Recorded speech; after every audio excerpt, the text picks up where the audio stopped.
marole loka magala solodo Koya dambole mansi argoda we malo Shole marole loka magala solodo Koya dambole mansi argoda we malo Shole marole okandar badar kaneko Shole marole nabora se sedanoke Shole marole kanjara badar karebu Shole marole ko bata nap kaneke Shole marole loka magala solodo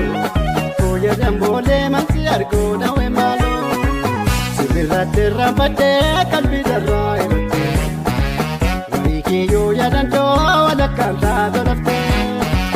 Kamantullo godane kamanantullo kadala Uma abu jalate tae kamir kamadala Kamantullo godane kamanantullo kadala Uma abu jalate tae kamir kamadala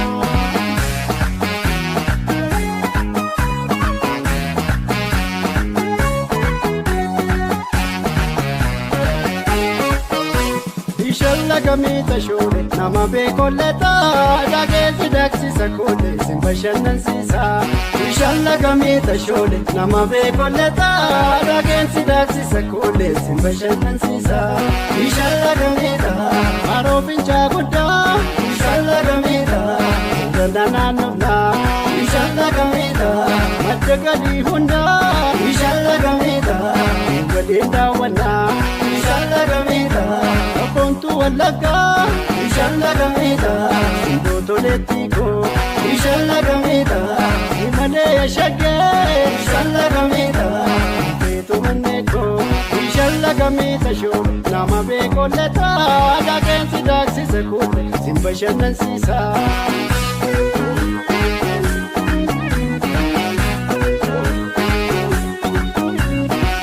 Karatop shambo deto. Kabaro bitabata yeroni jansi argo yanu darra samata Karatop shambo jetto Kabaro bitabata yeroni jansi argo yanu darra samata Nanandam ne debino maniko bacho karre wajin tenye munana Anan sawun kukurre Nanandam ne debino maniko bacho karre wajin tenye munana Anan sawun kukurre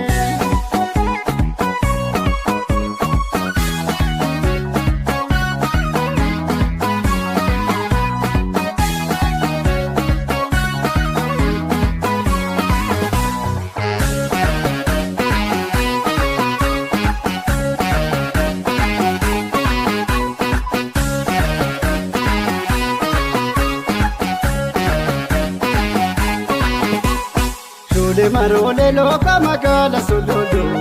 Koya dambole mansi argoda we malo Shole marole loka magala solodo Koya dambole mansi argoda we malo Shole marole korana dami walade Shole marole agamsi china badesa Shole marole simna wala tawonele Shole marole atakami yonatesa Shole marole loka magala solodo Koya dambole mansi argoda we malo Versadan ko jala jedaliyo nakabe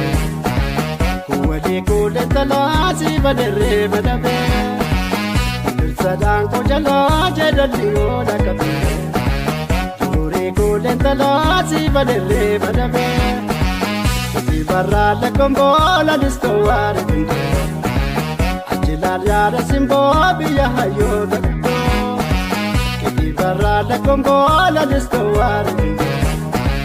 Achila yara simbo da chebala tukto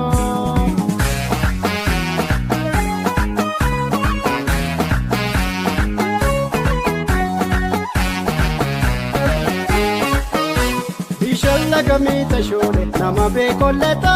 dage sidaksi sakole simbashanan sisa Inshallah gamita shole nama be kolleta dage sidaksi sakole simbashanan sisa Inshallah gamita ibiru ya bane Inshallah gamita tubo balala Inshallah gamita galati bibilo Inshallah gamita chumanda wana Inshallah gamita odorote chene Inshallah gamita yapile lala Inshallah gamita akawinde bine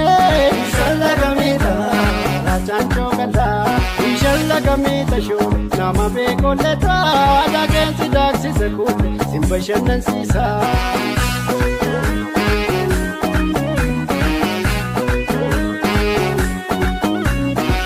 Karratoof shaamboo jechuun gabaaroo biitaa bataa yeroo ijaan si argu yaaduu narraa sammata. Karratoof shaamboo jechuun gabaaroo biitaa bataa yeroo ijaan si argu yaaduu narraa sammata. Nanaan namnee deebinu manni koo bachoo garree wajjin teenyee mudannaa aannan saawwan gugurree. Nanaan namnee deebinu manni koo bachoo garree wajjin teenyee mudannaa aannan saawwan.